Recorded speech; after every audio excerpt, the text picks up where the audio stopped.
안식의 시간에 하나님의 전에 나오신 모든 분들을 예수님의 이름으로 환영합니다. 은퇴라고 하는 수식어가 무색하지 않나 뒤에서 들었는데요. 굉장히 우렁차서 우리 현직 장로님들보다 더 힘이 있으신 것 같습니다. 귀한 찬양으로 또 우리의 마음에 하나님을 향하게 해주셔서 감사합니다. 지금은 작고하셨는데 그 김기원 교수가 이 시대, 이 사회를 정의하기를 세 단어로 정의했습니다. 고단함, 억울함, 그리고 불안함이라고 하는 말입니다. 누구나 고단하고 또 다 말할 수는 없지만 억울하다, 부당하다라고 생각하고 미래에 대하여 또 건강에 대하여 가족에 대하여 불안함을 가지고 있는 것이 사실이기 때문에 그렇습니다. 이러한 때 우리의 마음을 속 시원하게 해줄, 우리의 불안함을, 고단함을, 억울함을 해소해줄, 웃게 해줄 그런 만남이 있으면 얼마나 좋을까 하는 생각을 해봅니다. 예전에 한 전도지를 받았는데요. 그 전도지에 이런 문구가 있었습니다.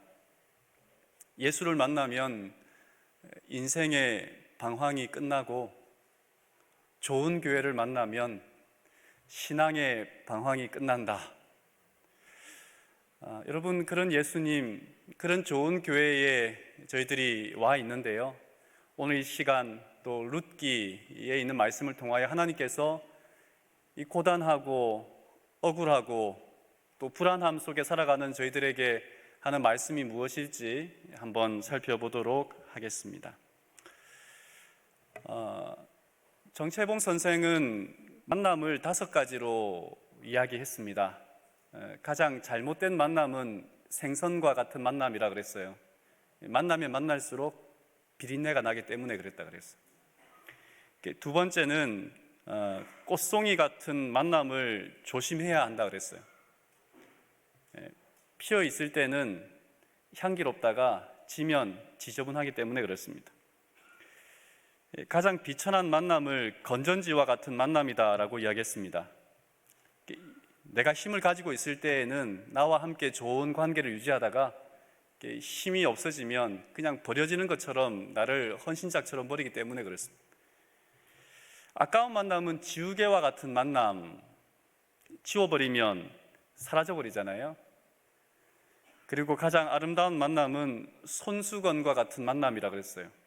아플 때, 내가 눈물 흘릴 때 눈물을 닦아주고 위로해 줄 수 있는 그런 만남 말입니다. 오늘 저희는 룻기 2장에 있는 말씀을 살펴볼 것입니다. 모든 것을 잃은 사람, 그리고 모든 것을 다 비워져서 텅 비었다라고 말하는 두 여인의 삶이 고향으로 돌아가서 어떻게 채워지고 회복되어지는지를 보여주는 그런 말씀입니다. 그들의 캄캄한 인생에도 쨍하고 해뜰 날이 있을까 하는 생각을 갖게 하는 1장이지만 2장 1절에 있는 말씀을 통하여 그 상황이 전환되는 것을 보게 됩니다. 오늘은 여러분 성경을 좀 펴주시겠습니까? 제가 룻기에 있는 말씀이 좀 많기 때문에 화면으로는 룻기에 있는 말씀을 준비하지 않았고요. 성경을 보도록 하겠습니다. 성경을 가지고 계시면 구약성경 룻기 2장 1절입니다. 구약성경 403쪽 룻기 2장 1절 말씀입니다. 제가 읽겠습니다. 2장 1절. 나오미의 남편 엘리멜렉의 친족으로 유력한 자가 있으니 그의 이름은 보아스더라. 장면이 전환됩니다. 나오미와 룻, 오르바의 이야기가 나오다가 장면이 전환돼요. 엘리멜렉의 친족 보아스라고 하는 이름이 등장합니다. 성경은 그를 소개하기를 유력한 자, 유력하다라고 하는 말은 돈이 많다 혹은 사회적으로 지위가 있다, 도덕적으로 훌륭하다라고 하는 뜻이 있는 단어입니다. 여러분, 친족이라고 하는 단어는 오늘날 우리 사회에 사용되는 친척이라고 하는 말, 그것보다는 더 가까운 가족이라고 하는 말과 같은 것이 되겠습니다. 이스라엘 백성들은 돈이 없어서 때로는 남에게 돈을 빌렸다가 노비로 팔려가기도 합니다. 노예로 팔려가기도 한단 말이에요. 그랬을 때에 그 사람을 다시 자유인으로 만들어줄 사람이 누구냐면 친족입니다. 아들이 없이, 대를 이을 자식이 없이 한 가정이 그냥 거기서 끊겼어요. 그랬을 때에 남아있는 사람들에게 그 대를 이어줄 권한, 책임이 누구에게 있었냐면 친족에게 있었습니다.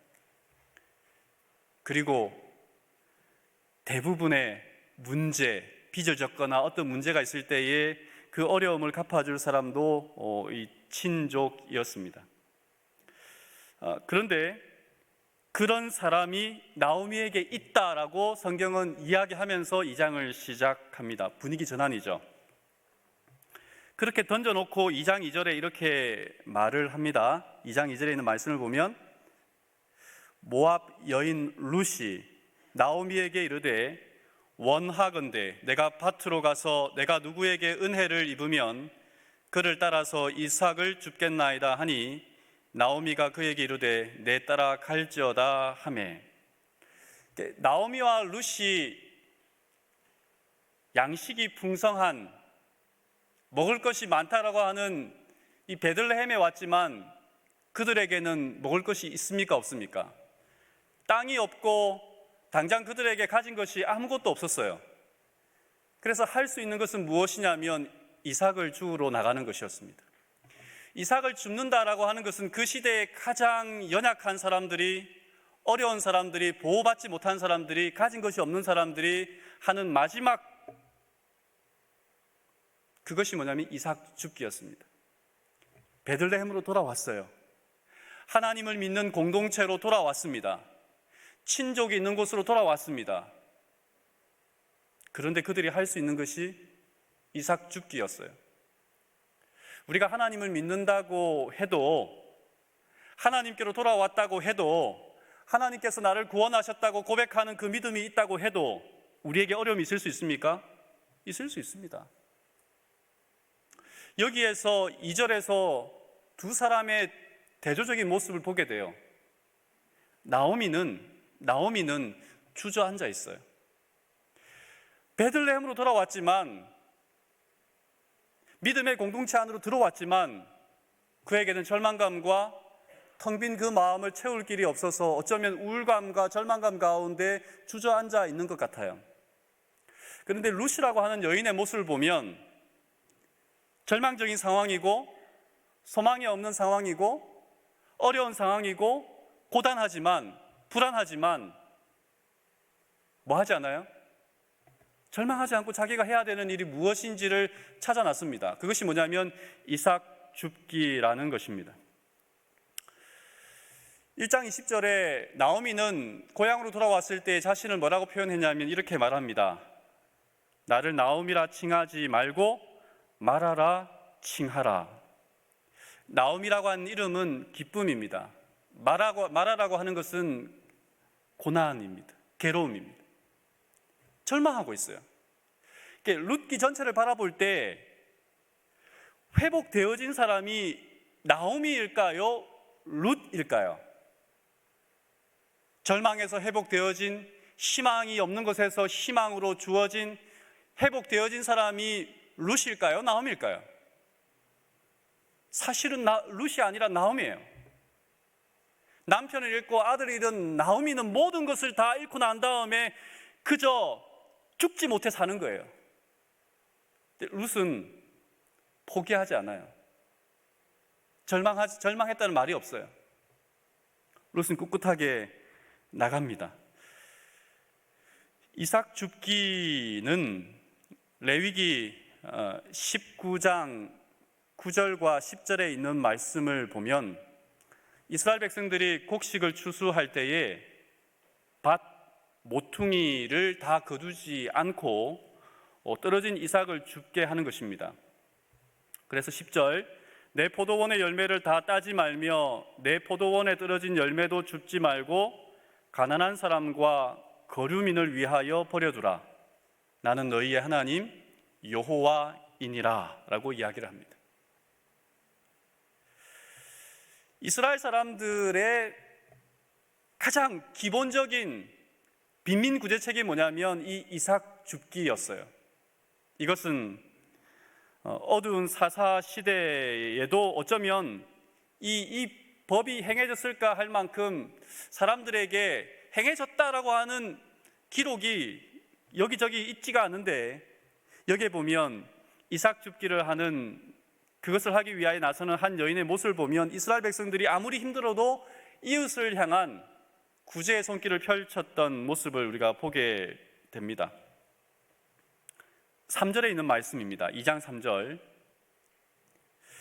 룻이 가서 베는 자를 따라 밭에서 이삭을 줍는데 우연히 엘리멜렉의 친족 보아스에게 속한 밭에 이르렀더라. 4절, 마침 보아스가 베들레헴에서부터 와서 베는 자들에게 이르되 여호와께서 너희와 함께 하시기를 원하노라 하니 그들이 대답하되 여호와께서 당신에게 복 주시기를 원하나이다 하니라. 룻이 우연히 찾아간 집이 어디라고요? 보아스의 밭이었어요. 여러분, 그들이 지금 나오미와 룻이 돌아온 이때가 언제냐면 성경은 말하기를 보리를 추수하는 때라 그랬어요. 보리를 추수하는 때. 그러니까 보리를 추수한 이스라엘의 곡식을 처음 추수하는 그때에 나오미와 룻이 돌아온 거예요. 사실 추수를 시작할 낫을 가지고 보리를 벨 때에는 주인들은 그 밭에 나가서 뭔가 이렇게 일을 같이 하거나 하지 않았다 그래요. 나중에 이게 타작할 때 그때 가서 주인들이 돌아보는 때인데, 이제 막 낫을 가지고 보리를 베고 있을 그때에 보아스가 왔는데 그 표현을 뭐라고 하냐면 우연히라고 하는 말을 하고 있습니다. 우연히. 그런데 4절에 보면 우연히 룻과 보아스가 자기의 밭에 가고 룻은 보아스의 밭에 갔는데 4절에는 뭐라고 이야기하고 있어요? 뭐라고 이야기하고 있어요? 성경 안 봤죠? 마침. 뭐라고요? 마침. 우연히 갔는데 우연히 룻과 보아스가 거기서 마침 만났다라고 하는 말입니다. 우연일까요? 아니면 필연일까요? 어떤 신학자는 이 부분에 대하여 뭐라고 표현하냐면 신적인 우발성이라고 하는 표현을 이렇게 사용했습니다. 보아스도 의도하지 않았어요. 룻도 거기가 보아스의 밭이라고 생각하고 간 것도 아니었어요. 그 밭이 누구 주인이 누구인지도 모르고 갔단 말이에요. 우연히 거기에 갔어요. 우연히 갔고 보아스도 우연히 그 많은 밭 가운데 그 밭에 갔는데 거기서 마침 어떻게 했다고요? 만났다는 거예요. 사람은 의도하지 않았습니다만은, 그런데 거기서 하나님은 뭐 하게 하셨어요? 그 두 사람을 만나게 하셨다라고 하는 말입니다. 이 세상의 많은 일들 가운데 우연이라고 하는 것에 대하여 우리가 생각해 볼 필요가 있습니다. 이 우연이라고 하는 이 단어가 창세기 24장에 아브라함이 그의 아들 이삭의 아내를 구하기 위하여 그의 종을 이제 보냅니다. 보내서 이 며느리를 구하는 일을 할 때에 24장, 창세기 24장 12절에 있는 말씀을 보면 이 말씀입니다. 그가 이르되 우리 주인 아브라함의 하나님 여호와여 원하건대 오늘 나에게 순조롭게 만나게 하사 내 주인 아브라함에게 은혜를 베푸시옵소서라고 하는 이 말입니다. 순조롭게 만나게 하사라고 하는 이 단어와 룻기 2장의 3절에 있는 우연이라고 하는 그 단어가 같은 단어로 사용했다 그래요. 우연이라고 하는 말은 하나님이 뭐 하게 하실 수 있는 거예요? 순조롭게 만나게 하실 수 있다라고 하는 것입니다. 만약에 룻이 그녀도 시어머니처럼 좌절하고 절망하고 무엇도 할 수 없겠다라고 그냥 그렇게 주저앉았다면 우연히 하나님께서 보아스를 만나게 할 수 있었을까요? 우연히 보아스의 밭에 갈 수 있게 할 수 있었을까요? 우연히. 여러분, 하늘은 스스로 돕는 자를 돕는다라고 이야기합니다. 우리가 생활하고 바라고 원하고 그리고 기적이 일어나는 그 모든 일들은 우연 속에서 하나님께서 필연으로 만들어 가시는 거예요.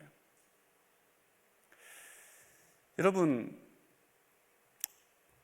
저는 고등학교 1학년 때 처음 교회를 나오면서 제7일 안식 예수 재림교회가 있는지도 몰랐습니다. 제가 36대 신학과를 들어가서 공부를 했지만 36대학교가 있는지도 몰랐어요.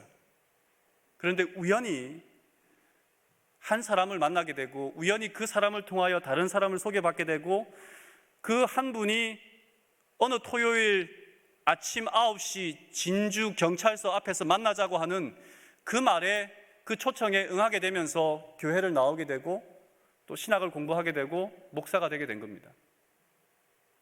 우리의 삶에 수많은 기회들이 있고 수많은 만남들이 있습니다. 그 만남을 때로는 우연이라고 말할 수 있지만 우리의 삶 속에서 내가 잡지 않고 시도하지 않고 그저 주저앉아 있다고 한다면 이 우연이라고 하는 것이 하나님이 필연으로 만들어낼 수가 없다는 말입니다. 노사연 씨의 말, 우리의 만남은 우연이 아니라고 한 것이 사실이라는 거죠. 룻과 보아스가 만납니다. 룻은 1장 16절에 어머니의 백성이 나의 백성이 되고 어머니의 하나님이 나의 하나님이 되시리니를 고백하는 여인이었습니다. 그래서 룻기 3장 14절에는 현숙한 여인이다라고 이야기합니다. 현숙한 여인. 2장 4절에는 보아스가 베들레헴에서부터 와서 베는 자들에게 이르되 여호와께서 너희와 함께 하시기를 원하노라 라고 이야기를 했는데 그 보아스는 유력한 자입니다. 이 유력한 자라고 하는 말과 현숙한 여인이라고 하는 그 말에는 같은 한 단어들이 포함되어 있어요. 하일이라고 하는 이 히브리어가 포함되어 있는데 이것은 그들로 하여금 선남 선녀라고 하는 표현이 맞게 천생연분이라고 하는 말이 맞게 들어가는 그 단어들인 것 같습니다. 보아스는요, 여기 그 룻기 2장에 있는 말씀을 보면 룻을 소개하기를 뭐라고 소개하냐면 2장 2절에도 모압 여인 룻이라고 이야기를 합니다. 2장 6절에도 보면 모압 지방에서 돌아온 모압 소녀인데 라고 이야기를 하죠. 그리고 2장 10절에도 나는 이방 여인이거늘 이라고 이야기를 합니다. 이방, 모압. 이 말은 뭐냐면 그 당시에 이스라엘 사람들과 나그네보다 더 사람 취급을 받지 못하던, 존중받지 못하던 사람이 누구냐면 모압 사람과 암몬 사람들이었어요. 모압 사람이라고 하는 것은 뭐냐면 자신의 처지가 절망적이라고 하는 것을 표현하는 단어입니다.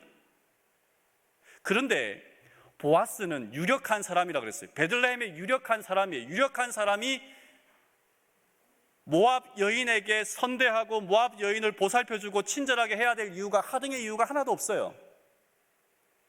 그런데 보아스에게는 이 여인에게 친절을 베풀 만한 또 다른 이유가 하나 있습니다. 마태복음 1장 5절에 있는 말씀을 보면 이렇습니다.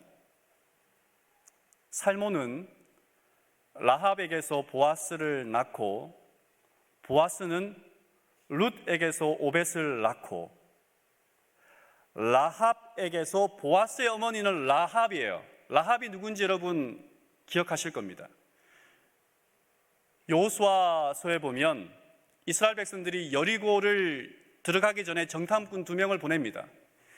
그 정탐꾼 2명을 숨겨주었던 기생 라합, 히브리 여인이 아니에요.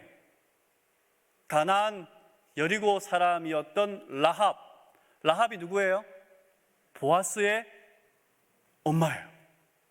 그러니까 자기의 엄마도 이방 여인이었어요. 히브리 사람이 아니었어요. 아마 사람들에게 이런저런 말을 들었을지도 모르겠습니다만은 그의 어머니가 이방 여인이었기에 보아스가 그러했는지도 모르겠습니다만은 보아스는 그 여인이 누구인지를 묻습니다. 누구냐? 그 소녀가 누구냐라고 1장 5절에 이렇게 묻습니다. 보아스가 베는 자들을 거느린 사환에게 이르되 이는 누구의 소녀냐 하니. 수많은 사람이 있었겠지만 보아스는 보면 사람에게 관심이 있었던 사람이에요. 그 사람이 누구냐? 여러분, 어떤 사람이 왔는데 그 사람이 누구인지를 알아주지 않으면 섭섭하잖아요. 누구인지. 중세시대의 중세 유럽에서 공동체에 어떤 그 벌이 있는데 가장 이렇게 강력한 벌 중에 하나가 뭐냐면 보름 동안 그 사람을 사람 취급하지 않는 거예요. 묻지도 않고 따지지도 않고 누구인지 그냥 투명 인간처럼 그냥 흘러가게 하는 것이 그 중세 공동체의 가장 큰 벌 중에 하나였다고 합니다. 누구냐?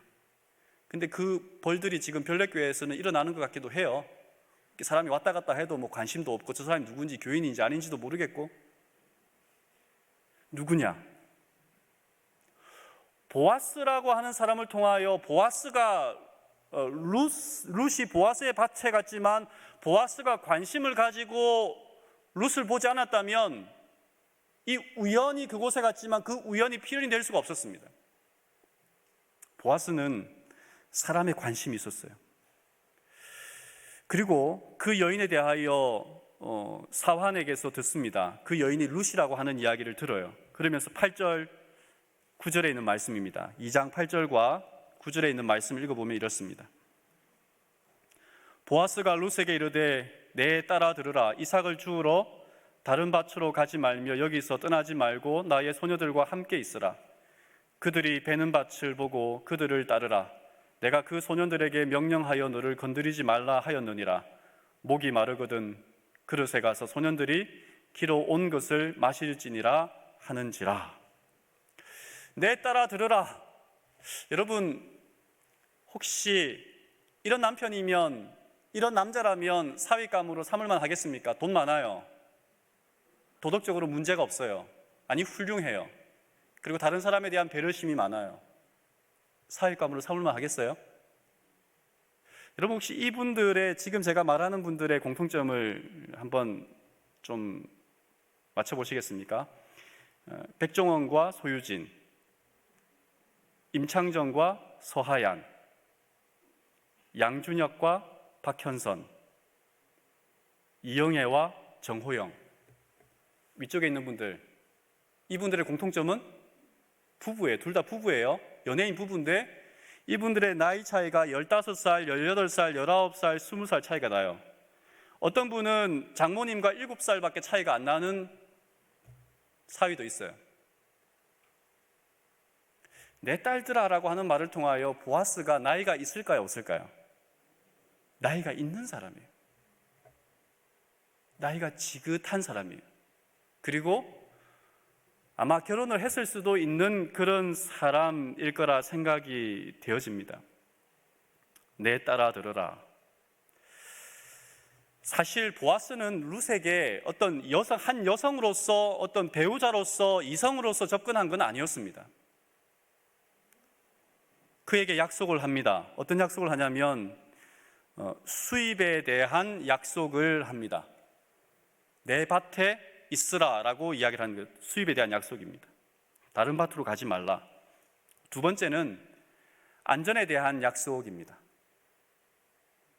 안전에 대한 약속. 그리고 왜냐하면 그 소년들에게 명령하여 너를 건드리지 말라 하였느니라. 세 번째는 복지에 대한 약속입니다. 소년들이 길어온 물을 뭐 할 수 있도록, 마실 수 있도록. 여러분, 하루 종일 이삭을 주우면, 그 이삭을 주우면 얼마나 주울 수 있을까요? 두 사람이 하루 식량으로 얻을 만한 양식을 구할 수 있을까요?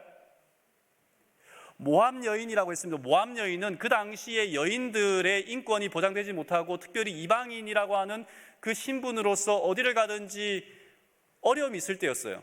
그래서 이 룻을 건들지 말라라고 안전을 보장해줘요.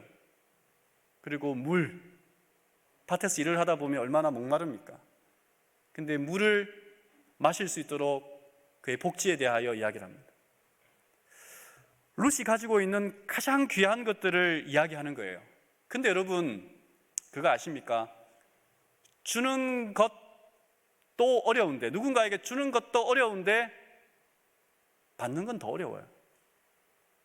생색을 내면서 준다든지, 혹은 그 사람의 인격을 다치게 하면서 준다든지 라고 할 수 있어요. 그런데 룻기 2장에 보면 보아스의 행동이 단순히 그 사람에게 배려할 때에 그 사람이 상처받지 않도록 그 사람에게, 그러니까 곡식을 이렇게 베는 사람들에게 조금씩 흘려주라 그랬어요. 조금 베지 말고 넘어가라 그랬어요. 왜냐하면 알지 못하게 룻이 그것을 가져갈 수 있도록 말입니다. 보아스가 이제 룻에게 이 밭에서 할 수 있도록 하고 난 다음에 양식을 얻었는데 2장 17절에 있는 말씀을 좀 함께 보시겠습니다. 성경 2장 17절. 룻이 밭에서 저녁까지 죽고 그 주운 것을 떠니 보리가 한 에바쯤 되는지라. 한 에바와 가장 가까운 말이 한 말, 우리말에는 한 말이 될 거예요. 한 말. 한 22리터가 된다 그래요. 무게로는 한 17kg 되는 거예요. 그러니까 한마디로 말하면 20kg 지금 쌀포대 하나 주운 거예요. 잘 주웠어요? 엄청 잘 주웠어요. 왜냐하면 그 당시 일꾼들이 하루 품삯으로 받는 게 뭐냐면 1리터에서 1.5리터예요. 그러니까요, 그 당시 일꾼들이 주울 수 있는 것보다 한 10배는 주운 거예요. 누구 때문에? 보아스 때문이에요. 보아스가 아니었다면 절대로 그렇게 할 수가 없어요. 풍성하게. 근데 여러분, 이렇게 너무 친절을 베풀어 주니까 룻이 어떤 마음이 들었겠어요? 세상에 공짜가 없다라고 하는 것은 뭐 옛날이나 지금이나 만고불변의 진리 아닙니까? 세상에 공짜가 어디 있어요? 그래서 나에게 너무 잘해주니까 룻이 이렇게 묻습니다. 2장 10절에 이렇게 룻이 이야기를 하는 거예요. 룻이 엎드려 얼굴을 땅에 대고 절하며 그에게 이르되 나는 이방 여인이거늘 당신이 어찌하여 내게 은혜를 베푸시며 나를 돌보시나이까 하니. 흑심을 품고 저에게 잘해주는 것 아닙니까? 혹시 저에게 다른 뭔가 요구할 것이 있지는 않습니까? 라고 묻는 것이 당연하잖아요. 당연하죠. 그랬을 때에 룻이 이렇게 말합니다. 11절에 이렇게 말을 하는 것입니다. 보아스가 그에게 대답하여 이르되 내 남편이 죽은 후로 내가 시어머니에게 행한 모든 것과 내 부모와 고국을 떠나 전에 알지 못하던 백성에게로 온 일이 나에게 분명히 알려졌느니라. 룻이라고 하는 한 여인, 이 여인의 이야기를 누가 알고 있는 거예요? 보아스가 알고 있는 거예요. 룻은 유력한 자라 그랬어요. 아니, 보아스는 유력한 자라 그랬어요. 보아스는 바쁜 사람이에요. 그냥 뭐 이렇게 할 일 없는 한량이 아니란 말입니다. 그럼에도 불구하고 누구의 이야기를 알고 있어요? 룻의 이야기를 알고 있어요. 어떤 이야기요? 시어머니를 따라 고국에 온 일, 시어머니를 복양하기 위하여 이렇게 애를 쓰는 일, 시어머니를 따라올 때에 그의 마지막 죽음까지 여기에서 묻고 뼈를 묻고 살아갈 다짐으로 하나님을 믿는 믿음의 신앙으로 오겠다, 살겠다라고 하는 결심을 누구도 아는 거예요? 보아스도 알고 있다는 것입니다. 보아스가 은혜를 베푼 것은, 자비를 베푼 것은, 헤세드를 베푼 것은 무엇 때문이에요? 그렇게 최선을 다하여 열심히 있고 하나님을 믿고 그 자신을 온전히 헌신하는 그 여인을 향하여 보아스는 뭐 할 수밖에 없었어요? 사랑을, 자비를, 친절을, 헤세드를 쏟아부을 수밖에 없었어요. 여러분도 열심히 사는 사람 보면 도와주고 싶잖아요. 정말 언제나 어렵고 힘든 가정 속에서도 절망하지 않고 웃으려고 애를 쓰고 소망을 가지고 살아가는 사람 보면 뭐 하고 싶어요? 그냥 도와주고 싶어요. 마태복음 5장 7절에 있는 말씀을 보면 우리가 잘 아는 말씀입니다. 긍휼히 여기는 자는 복이 있나니 긍휼히 여김을 받을 것이며. 7살 난 남자아이와 5살 난 남자아이가 교회를 가고 있었습니다. 두 아이는 형제입니다. 근데 그 가는 길이 비탈길이었어요. 교회로 올라가는 길이 비탈길이어서 그 길로 올라가는 것이 굉장히 이 아이들에게는 힘든 일이었어요. 5살 아이가 찡찡거리며 이제 막 짜증을 내다 못해서 주저앉습니다. 형, 난 못 가겠어. 진짜 못 가겠다. 그랬더니 이 7살 난 2살 많은 형이 그 5살 난 아이를 업습니다. 그걸 저 언덕 위에 있는 교회의 목사가 이렇게 바라보고 있는 거예요. 근데 이 아이들이 어떻게 하나라고 바라보고 있는데, 이 아이들이 언덕을, 이 7살 난 아이가 5살 아이를 업고 이렇게 언덕까지 올라왔어요. 그리고 그 교회에 왔는데 그 교회가 또 이 계단이 높아요. 이 1층에서 또 2층으로 올라가야 예배당인데 계단이 높아요. 그러니까 이 아이가 7살 나이도 더 이상 못 가겠는 거죠. 낑낑대고 이게 뭔가 이렇게 못 올라가고 있는 거예요. 그때 그 목사가 어떻게 했겠어요? 이 두 아이를 뒤에서 안고 2층까지 올려서 예배당에 갈 수 있도록 도와줬어요. 이게 긍휼이에요. 긍휼. 보아스가 룻을 도와줄 수밖에 없었던 거죠. 룻이 아무리 열심을 내고 아무리 노력해도 그는 가난한 이방인일 뿐이었습니다. 아무리 이삭 줍기를 해도 하루하루 살아가는 것이 버거울 만큼 어려울 수밖에 없었어요. 우연히 찾아간 것이 보아스의 밭이었습니다. 우연히 보아스도 그 밭에 와서 룻이라고 하는 여인을 만났어요. 그런데 그들의 공통점은 뭐냐면 똑같이 하나님을 믿는 사람일 뿐 아니라 이웃과 자신과 다른 사람에게 대하여 관대한 자비로운 마음이 있는 선한 마음을 품었던 그 사람 2명이 만났어요. 그래서 하나님께서 그들에게 뭘 베풀 수밖에 없었어요? 긍휼을 베풀 수밖에 없었다는 말입니다. 모압 여인에게 친절을 대하지 않아도 괜찮았습니다. 왜냐하면 신명기 23장 3절에 이런 말이 나옵니다. 암몬 사람과 모압 사람은 여호와의 총회에 들어오지 못하리니 그들에게 속한 자는 10대뿐 아니라 영원히 여호와의 총회에 들어오지 못하리라. 모압 사람과 암몬 사람, 룻은 어디 사람인데요? 모압 사람인데, 그러면 이 사람은 형제 중 하나로 칭하지 않아도 사실은 큰 문제가 없는 그런 이방인입니다. 근데 보아스는 이렇게 말하는 거예요. 오늘의 마지막 구절입니다. 2장 12절에 있는 말씀입니다. 2장 12절에 있는 말씀을 보니까 여호와께서 내가 행한 일에 보답하시기를 원하며 이스라엘의 하나님 여호와께서 그의 날개 아래에 보호를 받으러 온 내게 온전한 상 주시기를 원하노라 하는지라. 오늘 말씀을 좀 정리해 보겠습니다. 이삭 줍기, 흙수저로 살아가는 사람들의 모습입니다. 자신의 밭이 없어서 남의 밭에 가서 그 내 모퉁이에 떨어진 이삭을 줍는 그 일을 하는 그런 고단한 삶이었습니다. 하루 벌어 하루 살아갈 수밖에 없는 그런 삶이었습니다. 어쩌면 월급날이 되어도 그 월급을 받아본들 그날로 하나도 없어지는 우리의 삶과 별 다를 바 없는 그런 고단한 삶이었는지도 모르겠습니다. 그런 삶이어도 룻은 뭐 하지 않았냐면요, 포기하지 않았어요. 이것도 포기하는 사람이 있잖아요. 이것 해서 뭐 하느냐라고 포기할 수 있었어요. 근데 룻은 뭐 하지 않았어요? 포기하지 않았습니다. 그 이삭 줍기가 내 인생의 마지막이라 할지라도, 내가 할 수 있는 최고의 것이라 할지라도 다른 사람이 볼 때는 하찮은 것이지만 그 일을 포기하지 않았습니다. 포기하지 않았기 때문에 모든 것을 합력하여 선을 이룰 수 있는 하나님의 우연이 필연으로 만들어질 수 있었던 거예요.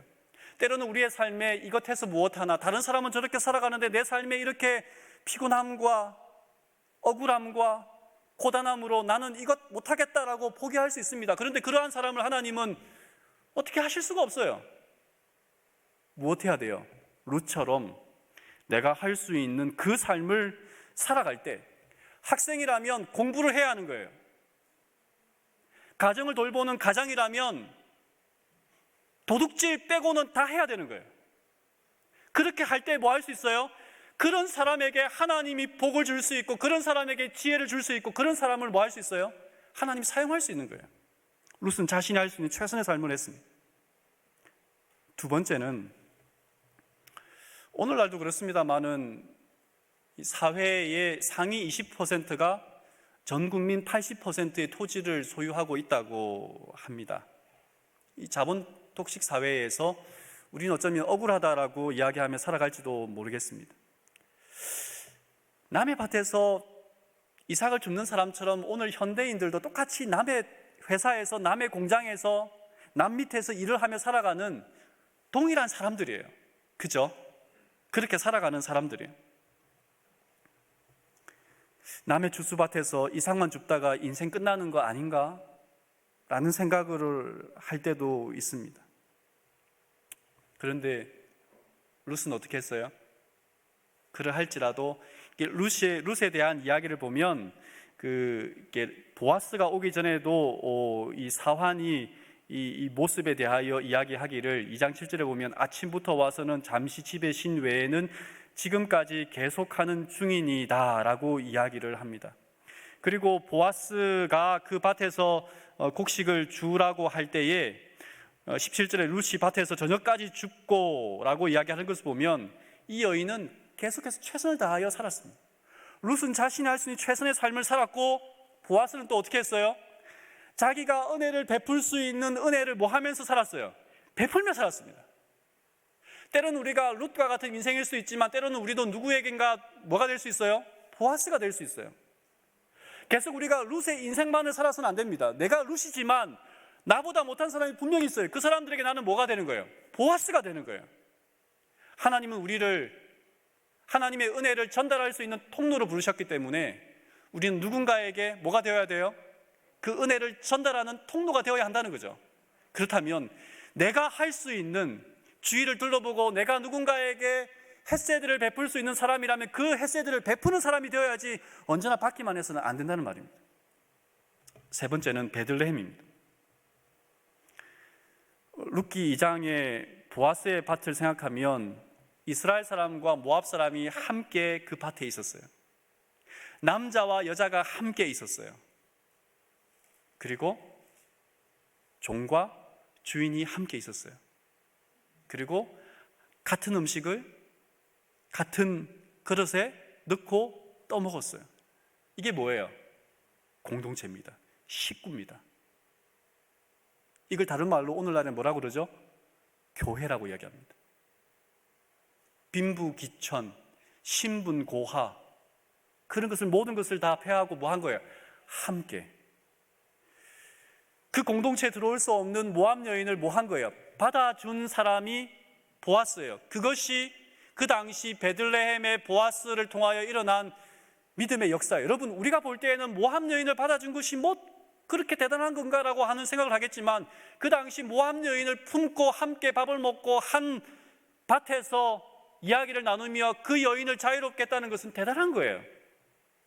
오늘 여기에서 어쩌면 한 믿음으로, 한 신앙으로, 또 하나의 목적을 가지고 살아가는 우리들이 몸은 여기에 와 있지만 누군가를 품지 못하는, 누군가에 대하여 적대시하고 난 저 사람과는 오늘 절대 인사 안 할 거야 라고 하는 마음으로 교회를 왔는지도 모르겠습니다만은, 믿음의 공동체는 한데 어우러져야 한다는 것에 대하여 우리가 좀 고민해 볼 필요가 있습니다. 말씀을 줄이면 룻은 사람이 떡으로만 사는 것이요 아니요 라고 하는 생각으로 어머니를 따라온 사람이었어요. 시어머니를 따라온 사람이었어요. 그런데 하나님 어떻게 갚아주시냐면, 사람이 하나님을 향하여 뜻을 정할 때에 뭐 하겠다고요? 모든 것을 더하여 주시겠다라고 하는 이 예수님의 말씀의 보증이 여기에서 일어나는 것을 보게 됩니다. 여러분, 모르겠습니다. 우리가 거할 곳은 어디냐면, 보아스가 룻에게 축복한 것처럼 하나님의 날개 아래 거하는 것이 우리에게 복이다라고 했던 그 보아스의 말처럼, 오늘 우리의 삶 속에서 어쩌면 룻보다 더 고단하고 억울하고 불안한 삶을 살아가는 사람들이 분명히 여기에도 계실 겁니다. 그때에 우리에게 주어진 이 하루하루의 삶을 살아갈 때에 하나님께서 오늘도 내 삶을 지켜보시고 하나님께서 이 고단하고 억울하고 불안한 내 삶을 하나님의 날개 안에서 품어주신다는 그 믿음을 가지고 오늘도 이 안식일 속에서 하나님을 신뢰합니다. 사람이 떡으로만 살 것이 아니라 하나님 입에서 나오는 모든 말씀으로 살 것이라 말씀하셨사오니 계명을 따라 안식합니다. 안식할 때 나만 안식하는 것이 아니라 누군가를 향하여 안식하고자 하는 마음을 가지고 주님 이 안식일을 보내겠사오니 아버지 하나님의 날개 아래 거하는 축복을 저와 우리 모든 믿음의 식구들이 맛보게 하여 주시옵소서라고 고백하는 우리 믿음의 식구들의 이 안식일 시간 속에 하나님께서 한량없는 쉼과 또 영적인 필요를 채워주시기를 간절히 바라면서 말씀을 드리겠습니다.